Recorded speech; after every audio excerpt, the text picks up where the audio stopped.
Hi, everyone. Good afternoon. Thank you for joining us today. My name is Tara Carpenter, and I am the implementation manager for the Palace project. And I know many of you here today, and some for those I don't know. It's nice to meet you here in the virtual world. I'm joined by two of my colleagues, Jill Scarson and Carissa Egan. And you'll be hearing from all of us, and we'll be answering your questions in the chat. And also at the end, there should be plenty of time for Q&A to talk about what we discuss here today and anything else that you may want to talk about. We also have a special guest, Angela Stanley from GPLS. Thank you, Angela, for joining us. So I'm sure Angela can help us field any questions that we may not know about. So we're glad you're here. So with that, I'm going to go ahead and share my screen here, and we'll get started on our slideshow. Okay, here it goes. This here. Okay, and then Jill, if you can give me a thumb up when you can see my screen. You're good. All right, thank you. Okay, so today we're going to talk about eRead Kids Georgia with an overview webinar here. So here are some of the topics we're going to cover. We're going to talk about Introduction to Palace and then an eRead Kids update. We're going to talk about the eRead Kids library instances and how you find them. We're also going to talk about how you find the usage information for your eRead Kids collections. And then the eRead collection itself, and finally the Q&A session. So first, Palace. And so I assume everyone here probably already knows about Palace, but if you don't, very quickly, it's an aggregator e-reader app available to all libraries in Georgia. All of your ebooks are in one place, so we aggregate content from all these different sources. But today we're going to specifically kind of hone in and focus on your eRead Kids collection. That is the content that was formerly in Boundless that is now available to your libraries in the Palace app. So this is kind of the big picture overview of what's going on and what has already happened and what's continuing to happen. So we're calling this the collection transition. In fall 2025, Baker and Taylor Boundless went out of business. And after that happened, we worked with GPLS and Angela, and in December 2025, we started transitioning that content that was in Boundless to the Palace app. And so it was called the Boundless eRead Kids. Now it's the GPLS eRead Kids in the app. A library was created for each library. So I'll show you an example here in a second, but for each library, there is now your main library instance and your eRead Kids library instance. So essentially there are two digital libraries for your library, one that has all of the content and one that just has the eRead Kids content, which is the substitute for the Boundless version of that same eRead Kids library. And the eRead Kids libraries are scoped to only include content aimed at kids in kindergarten through fourth grade. So how do you find the eRead Kids libraries? So first on iOS, we have the app is available on iOS on Android, phones, and tablets, and it's now also available on Chromebooks where you can install apps. But here we're going to show you what it looks like on iOS. And as I mentioned, each library now has two instances of Palace in the app. So you can see on the left is the Athens Regional Main instance, and on the right, the eRead Kids Athens instance. So to find your own library's version of eRead Kids, you're going to search for eRead Kids, or you can just type in your library's name and it should bring up your instance and the eRead Kids instance. Anyone with an active library card can access the eRead Kids library. And again, the content in that library right now is that same kids focus collection, which is scoped for kids in grades kindergarten through fourth. And then finding eRead Kids libraries on Android, it is the same. But we have heard from some libraries that people were having trouble accessing or finding the eRead Kids version. So there's two ways I wanted to point out that you can find the library in the app. You can search for eRead Kids dash your library name, like I mentioned, or you can search from the Palace P at the top left. It's like the little colorful Palace symbol. Click on Settings, Libraries, Add Library Name, and then sign in. That'll bring you to the sign-in page. and it will help you, or you will be allowed to stay signed in until you sign out. So that's how you find it in the app. And then also the other part of this is finding the usage information. Right now, you may be used to just going to find your one main library in the collection manager to look at that usage info. But now that you have two libraries with checkouts happening conceivably in both places, you will need to see both. So what you'll do is you'll go into the collection manager. If you don't have a login, please let us know. You can email support@thepalaceproject.org. And so basically what you'll do is you'll go into the CM. You can see in the drop-down menu now where the blue arrow is kind of like right here that you can switch between the two different libraries, your main instance and your eRead Kids instance. So you can do, the curation, create lists and lanes, look at the content in the catalog just as you have before. And then you can hide a title in the collection manager if you need to. So we know that there's a lot of issues going on with libraries in Georgia, potentially having content that's being challenged or questioned. So, on a local level, if there's something that is in the shared collection that you don't want available to your patrons anymore, whether it's under review or you just don't want it there, you can either let us know and we'll hide that content for you, or you can do it yourself in the collection manager. So if you click on the catalog, then you click on the cover of the book that you'd like to hide. Then you click on the edit tab here and go ahead and click hide. It will suppress the item from your collection. And then if you want to get it back, you'll just click on the hidden books tab and the item will be there. And then you can just unhide it and it will come back to the collection. So it's not like really lost, it's just being suppressed and hidden if you need it to be. All right, so that's how you access the two different libraries in the collection manager. To actually get the data, you'll need to go into the expanded data dashboard. That's the easiest way to be able to run reports for both of your libraries. So if you don't know how to do that, basically in the dashboard, you click on view usage, it will pop out to this expanded dashboard view. And you'll see now that you will have these two different options. So here the example is Athens Regional, that's the main system. Then eRead Kids Athens is the eRead Kids version. You want to make sure you select all to see usage for both of the libraries.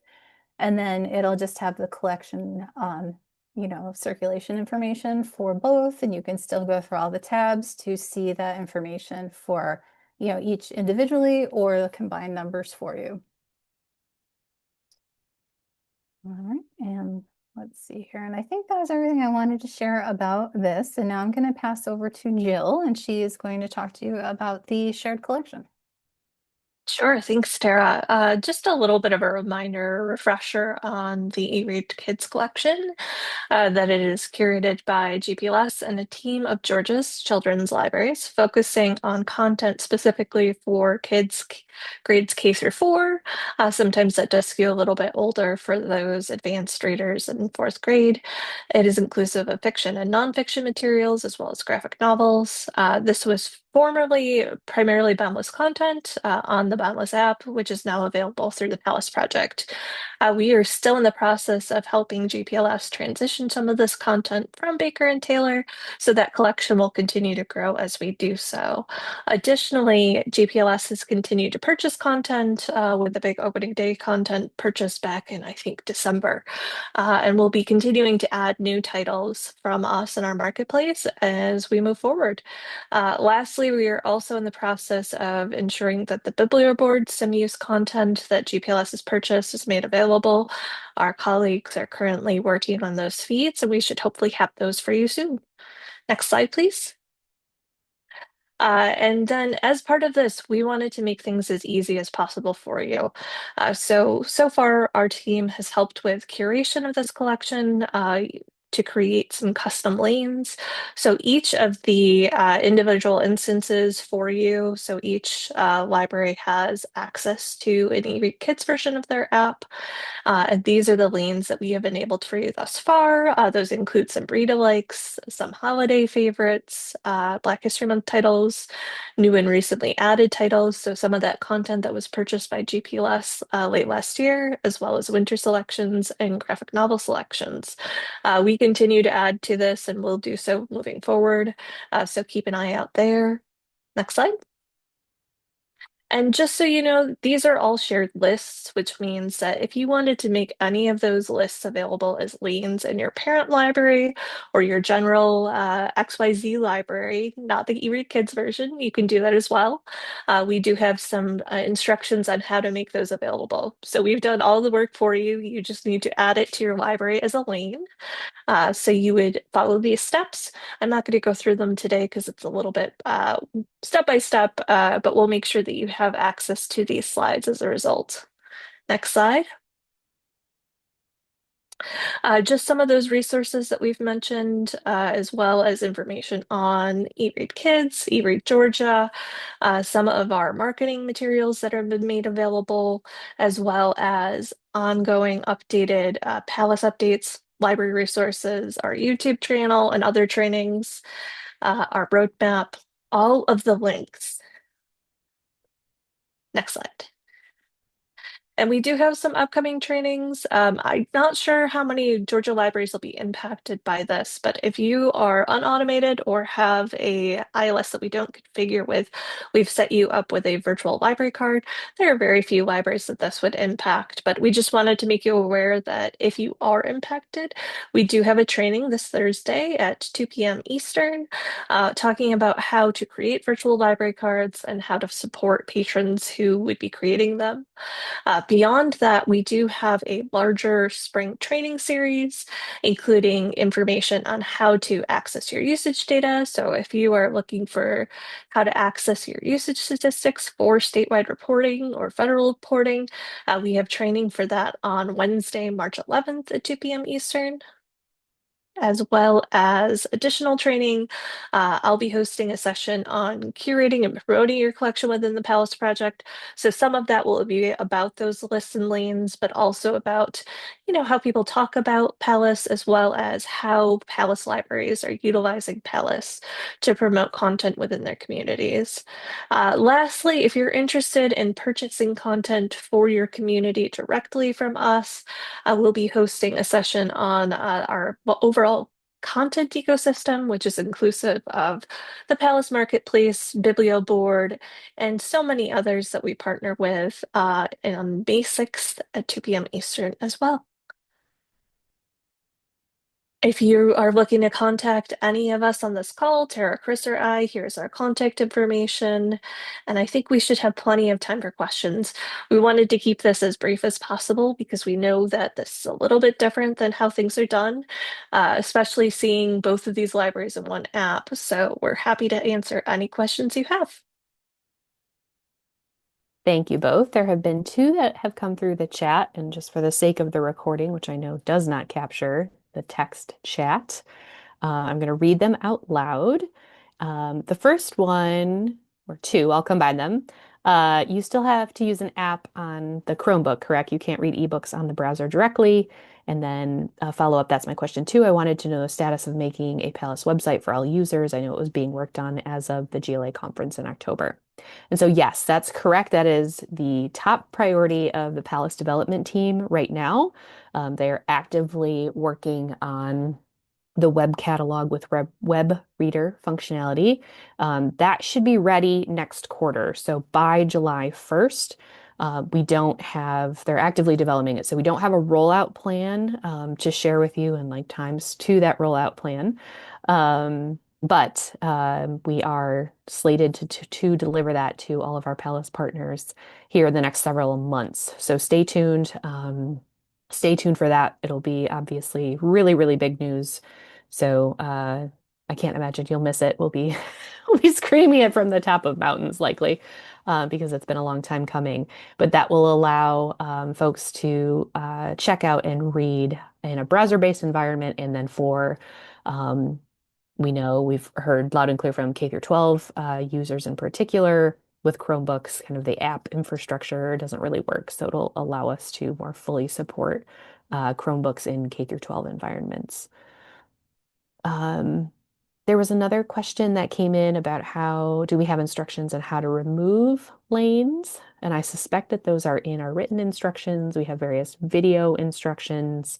And then Jill, as she mentioned, will go in more depth on curating lists and lanes, adding them, removing them, editing them in our upcoming training session here in a couple months. All right, we've got another question here. Can anyone add lanes to their library's collection, or do they need special permissions in order to do so? So you just need a login to the Palace Collection Manager, which is the administrative backend. Um, and then you'll be able to adjust those lists and lanes. The collection manager administrative portal doesn't it has two permission levels, essentially a read permission and then read and write, do anything and everything. So for the most part, I don't we very infrequently set up anybody with just like read access only. Although we certainly can do that. So as long as you have a login, yes, you can add and customize those lanes. If you don't have a login, please reach out to our support email address and we can set you up with one. Other questions, we have plenty of time, so feel free to pop them into the chat, or if you like, raise your hand, come off mute, and you can voice your question too.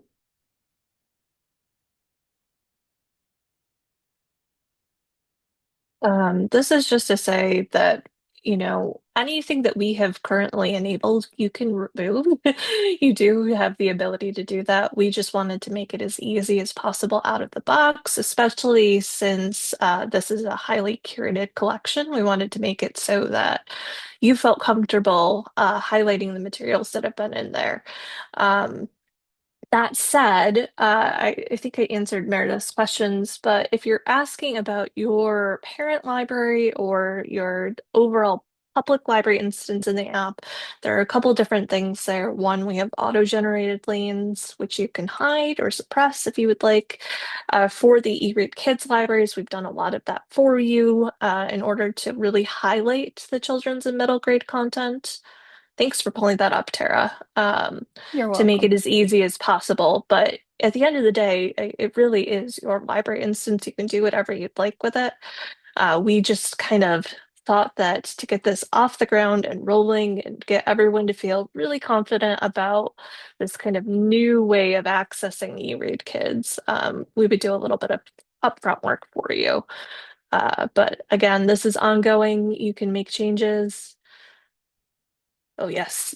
These are Yes. all of the the lists and lanes that we've done for eRead Georgia, including some of the adult content. But all of these have been made shareable as far as I can remember. It's been a minute.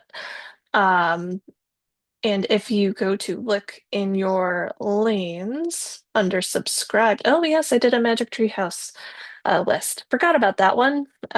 So if you are looking to highlight your Magic Treehouse collection, you can easily do that by creating a lane and including a list. So all of this is ongoing. We are changing things and adding things all the time, and I'm happy to meet with anyone who has specific list and lane questions. We can also do some other demoing as Tara is pulling up things now.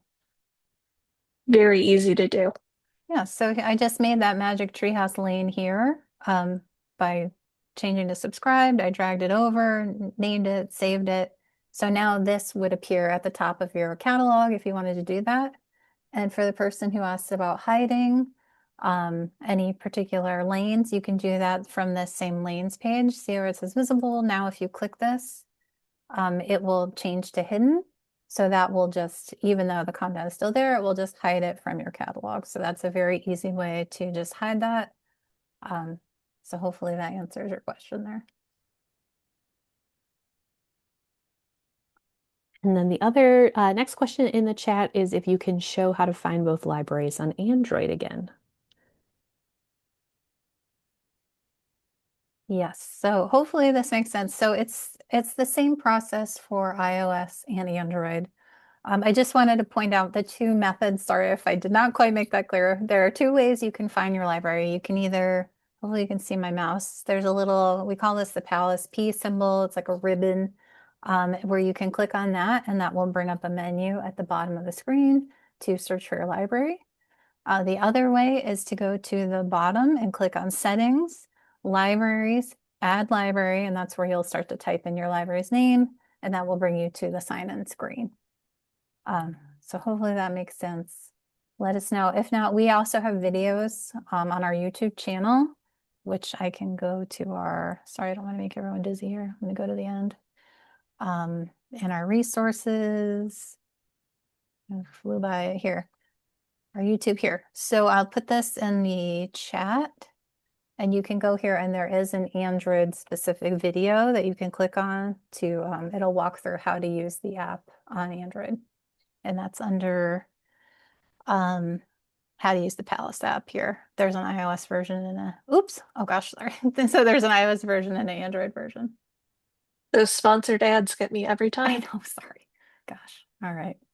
Back to you, Chris. I don't know if there's other questions. Yep, I think we've just in the chat we have links to the updated listed lanes written documentation, and Tara, you put in our patron-facing app tutorials.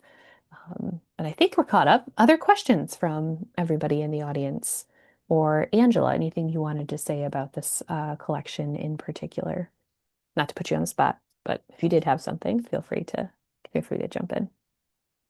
I don't think I have anything additional to share other than Evan and the children's curation team are reviewing a cart of new content to purchase. Their goal is to purchase quarterly for eRead Kids. So you should see, and we usually, send out a big email saying there's new stuff in there. Go poke around. Um, so that will be coming soon. Um, and we have updated all of our marketing assets on the GPLS website. So where it did once refer to Boundless or the QR codes brought you to Boundless in the App Store, they now redirect to Palace. So just know that those have been updated on our end, and you're welcome to grab those or request new eRead Kids marketing collateral if you need it. I'll pop that link in the chat in just a sec. The beauty of Palace is as those purchases come in to the eRead Kids collection, they also automatically appear in your primary, what we've been calling the parent library or your system library in Palace as well. So they automatically appear in both places without you needing to do anything. That new content will be there for you. I think that's a really good point, Carissa. Because one of the perks here is that each parent has their own ideas about what form of access they want to provide to their families. We can need support a lot of different things. If you want to provide access to all of the collection, the children's content is still in your main library. All of the new purchases from the marketplace, as well as the Baker and Taylor content that was purchased previously, will appear alongside the adult content. Whereas if they want the scoped collection, we had worked with Angela and team to ensure that the eRead Kids library is reflective of that scoped collection for K4 students. So it's not necessarily an either or, it's an and situation, and it really is up to parent preference.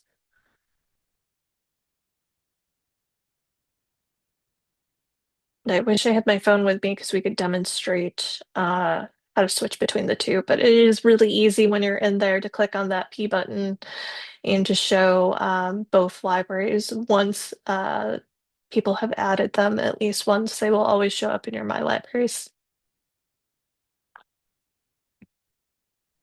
Thanks, Jill. And the training videos, the how to use the app on iOS and how to use the app on Android does go through that process to show you what that looks like.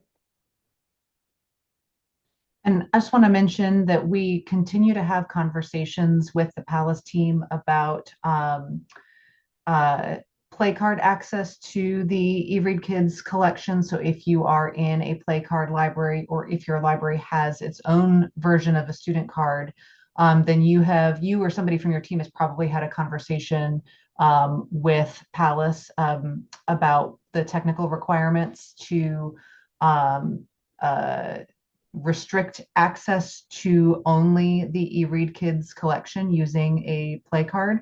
Um, that sounds very straightforward when you say it in one sentence, but it actually turns out to be very nuanced. And so, we continue to kind of work with Palace to understand what the needs are so that we can really clearly communicate, what development would be necessary to enable that scoped play card or student card access.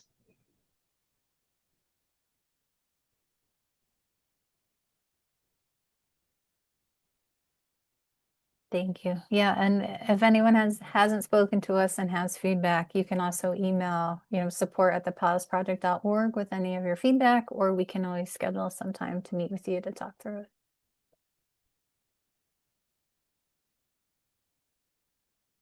All right. Anyone else? Let me check back in here in the chat. Thank you, Jill. Our email's in the chat for anyone that needs that here. Okay. Okay. So I think we got all our questions. Anyone else?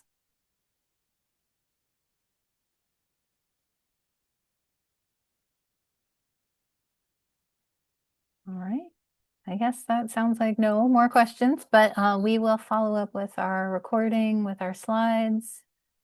You got the links here, and then you have our email. So please let us know if you have questions or if you have any issues but definitely I recommend, if you haven't done so yet, to check out your library's eRead Kids version in the Palace app to see how it looks.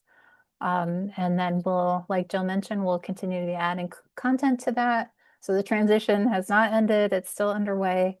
But yeah, so we're definitely actively working on that right now and curating those eRead Kids libraries especially. You'll see if you go peek in there, all of the featured lanes are different than the regular main parent library.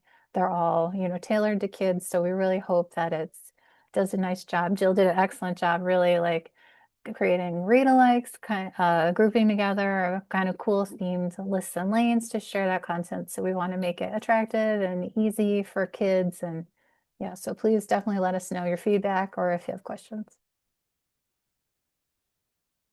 I think that's it for us. I'll go ahead and stop sharing here. All right, thanks again, everyone. I hope you have a nice rest of your day.